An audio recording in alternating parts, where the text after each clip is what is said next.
Bonjour à tous et bienvenue chez World of Cars. J'espère que vous allez bien. Vous êtes nombreux à nous demander une vidéo de notre réplique de Porsche 356.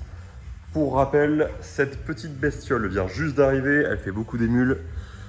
La finition est au-dessus des standards que nous avons déjà reçus. Je vais vous faire un petit tour du véhicule, traditionnellement, en commençant par l'arrière et en abordant un petit peu tous les côtés du véhicule.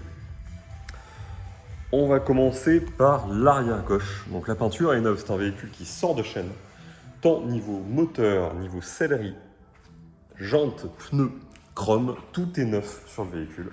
C'est assez appréciable. On peut voir des détails assez sympathiques, notamment tous les logos Porsche présents un petit peu partout, les feux assez similaires à ceux qui étaient montés à l'époque. Des petits détails comme les logos en relief Porsche sur les jantes, les ouvertures, les chromes, l'inscription Speedster sur le côté. Là encore, on a du logo Porsche au niveau des jantes et du logo Porsche devant avec la petite pièce qui, mine de rien, coûte son pesant de cacahuètes. Au niveau des ouvertures, d'abord, je fais un petit aparté. Elle a l'échappement sur le côté, ce qui est similaire à l'origine, donc à la vraie 356, contrairement aux modèles qui ont deux sorties, qui ne sont pas plus réalistes que ça. On voit le couvre-capote avec la capote qui est neuve, bien entendu, avec une lunette arrière qui est encore emballée. Et on voit la sellerie qui est neuve, c'est bien ajusté, c'est très sympa pour rouler sur les côtes. Tout le monde se retourne sur cette voiture à l'unanimité. On voit tous les compteurs, donc température d'huile, un niveau de réservoir, vitesse et temps minute, tout est fonctionnel. Les commandes de clignotants assez actuelles, commandes de phare et commandes de warning. Donc ça paraît bête, et ça fonctionne excessivement bien. Tout est fonctionnel sur le véhicule. Et on va dans le détail avec la console qui est entièrement cousue, le petit rétroviseur central et, chose importante, des ceintures, ce qu'il n'y a pas sur les répliques en général, et de la moquette étendue un petit peu partout. On va aller faire un tour du côté du bloc moteur. C'est neuf, là aussi, c'est chromé, ça sent bon, ça ne suinte pas, c'est bien ajusté. Donc on voit la double carburation avec les petits cornets.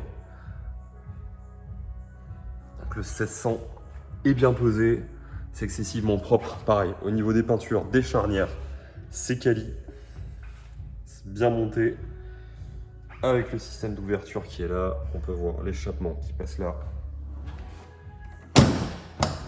Voilà pour ce qui est du capot arrière.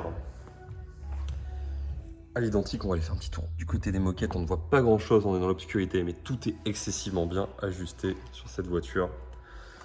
Commande d'essuie-glaces qui sont juste là. Vraiment exemplaire, très réussi, avec une couleur très réussie. Ça change des standards habituels et de l'éternel gris et de l'éternel noir. Il y en a très peu, c'est l'unique à ma connaissance de ce couleur. Nous l'affichons à un prix de 39 900 €. C'est une voiture quasi neuve, sortie de chaîne. Ne faites pas trop long feu avant de vous positionner sur ce véhicule. On a de nombreux contacts. On en compte, je dirais, une dizaine par jour. Donc vous êtes nombreux à demander cette vidéo. N'hésitez pas à vous positionner. Je vais me mettre aux commandes de la belle.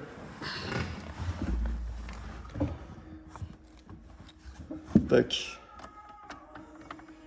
On va mettre un petit coup de clé. Voilà. On peut voir le compteur s'allumer. Et ça démarre au quart de tour.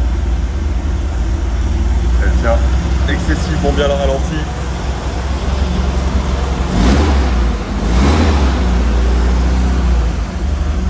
Voilà. C'est simple efficace. On éteint. Là aussi, on voit les petits logos Porsche. Vraiment un joli exemplaire de réplique à un prix contrôlé. N'hésitez pas à revenir vers nous. Pour rappel, World of Cars, ce n'est pas que de l'ancienne, évidemment. C'est surtout de la Porsche. On connaît bien la marque. À bientôt.